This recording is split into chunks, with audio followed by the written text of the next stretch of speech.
करने वाली है। देखो, ये थी साल 2000 की बात, जब पूरी दुनिया नए साल का स्वागत कर रही थी और साल 2000 में नए साल के साथ साथ नई शताब्दी में भी हम लोग प्रवेश किए थे।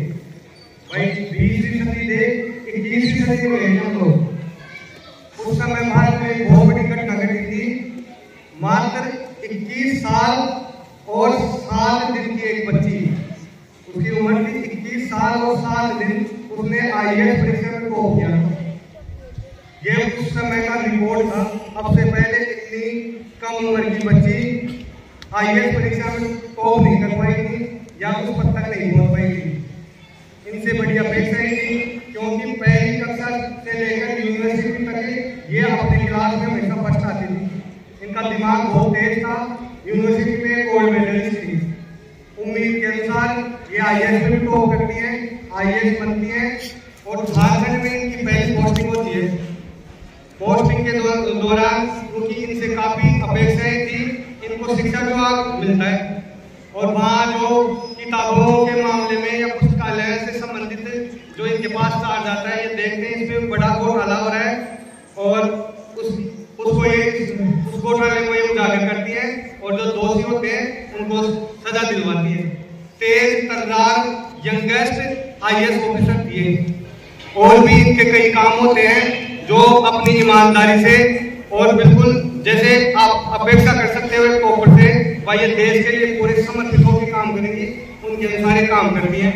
2014 में झारखंड के मुख्यमंत्री की उनके ऊपर नजर पड़ती है, वे इन्हें अपना ऑफिसर नियुक्त कर देते हैं, उनकी पर्सनल सेक्रेटरी बन जाती है। अर्थात अब जो झारखंड का मुख्यमंत्री करने वाला था वो इनके निर्देशन में करने वाला था। और एक यंगेस्ट IAS के लिए बहुत बड़ी पोस्ट होती है। पूरा झारखंड की जिम्मेदारी मुख्यमंत्री को बताने की जिम्मेदारी, उनको कार्य रूप देने की जिम्मेदारी इनकी आ गई थी। इनके काम की वजह से ये बहुत कम उम्र में वहां तक पहुंच गई। अब आता है साल 2021, जब भारत में सेकंड कोरोना की वेव थी। पहले कोरोना की मार के बाद तुरंत बाद में भारत में सेकंड कोरोना की वेव आई थी। उस समय ED का छापा पड़ता है इन पर, पूजा सिंघल पर, IAS पूजा सिंघल पर, और इनके घर से 20 करोड़ रुपए केस मिलते हैं। अब देख लो इतनी तेज तर्रार IAS ऑफिसर, इनके घर से 20 करोड़ रुपए केस मिलते हैं। फिर सुप्रीम कोर्ट में इनका मामला जाता है, इनकी और तहकीकात होती है और इनके पास 2022-23 में रिपोर्ट आई थी, इनके पास 100 करोड़ रुपए से अधिक की संपत्ति थी, 1 अरब से अधिक की संपत्ति थी। कहां से आई इनके पास 100 करोड़? इन्होंने अपनी सर्विस के दौरान, यदि आप इनकी सैलरी का कैलकुलेशन करते हो ना, तो इनके 4 करोड़ के रुपए के आसपास इनके पास होने चाहिए थे। खर्चा भी होता है तो 2 या 3 करोड़ रुपए के आसपास होने चाहिए थे। इनके पास 100 करोड़ से ऊपर की संपत्ति थी। देश की सबसे टैलेंटेड बच्ची IAS जैसी पोस्ट पर बैठकर, और इन्होंने वो भ्रष्टाचार कैसे किया था? जब वो जांच होती है तो उसमें पता पड़ता है, जब कोरोना के दौरान जो मनरेगा में जो हमारी माएँ, ये हमारी बहनें मनरेगा में काम करती है ना, 130 रुपए 135 रुपए उनको मिलते हैं। उनमें इन्होंने घोटाला किया। सरकार ने एक स्कीम लॉन्च की थी कि उनको एक्स्ट्रा गाँव वालों को जो एक्सपोर्ट करा चुके हैं उनको एक्स्ट्रा रोजगार दिया है। उनमें इन्होंने घोटाला किया, उन्हें गरीब लोगों का उन्होंने पैसा चुराया। अब देखो इतनी टैलेंटेड बच्ची, इतनी तेज तर्रार IAS ऐसे भ्रष्टाचार के मामलों में पकड़ गई। आज वो जेल में है, उनका जुर्म साबित हो चुका है। तभी आपके गुरुजन आप लोगों को बार बार कहते हैं, बिना चाहे आप लोग कितने ही प्रतिभाशाली हो, कितने ही टैलेंटेड हो, यदि आप लोगों में ईमानदारी का गुण नहीं है तो ये सारी प्रतिभा व्यर्थ हो जाएगी। वो लड़की देश के लिए क्या कर सकती थी, कितनी बड़ी जिम्मेदारी थी उसके पास नहीं। चाहती यदि वो ईमानदार होती तो चाहती तो क्या से क्या कर सकती थी, पर उन्होंने उस पोस्ट को भी झुकाया है। भारत माता के कितने सपने देखे होंगे लोगों ने उसके प्रति, कितनी उम्मीद थी।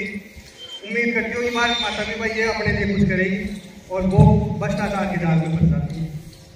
शायद उन्होंने टॉप तो किया क्लास में, पर ये ईमानदारी वाला गुण उनमें नहीं बन पाता। किसी ने उनको ईमानदारी वाला गुण सिखाया ही। आप लोगों में भी ये बहुत बड़ी कमी है। आप कितने ही प्रतिभाशाली हो, बहुत से में आप कोई भी पोस्ट पर चले जाओगे, यदि आप ईमानदारी से अपना काम नहीं करोगे, आप में ईमानदारी वाला गुण नहीं रहेगा, तो एक दिन आपकी सारी प्रतिभा उस बच्ची की तरफ व्यर्थ हो जाएगी। और एक उदाहरण के रूप में आप पेश किए जाओगे। किरण बेदी को हम क्यों जानते हैं? इस आईएएस को, जो यंगेस्ट आईएएस थी अब तक की सबसे, इसको हम क्यों नहीं जानते? ये हमारे रोल मॉडल क्यों नहीं है? किरण बेदी आज लाखों युवाओं की रोल मॉडल है, आदर्श मानते हैं हम लोग, उनके जैसा बनने की कोशिश करते हैं, इसके जैसा बनने की कोशिश नहीं करते क्योंकि इन्होंने ये ऐसा काम किया है।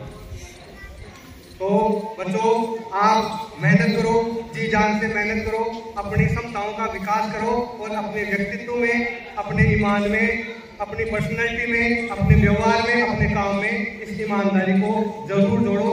भविष्य में आप कोई भी पद पाते हो, आपके साथ में ईमानदार शब्द भी जुड़ा होना चाहिए। ये तो ईमानदार कांस्टेबल है, ये तो ईमानदार टीचर है, या ये तो ईमानदार आईएएस है। ये गुण यदि आप में होता है तो आपकी शिक्षा सफल है। जय हिंद, जय भारत।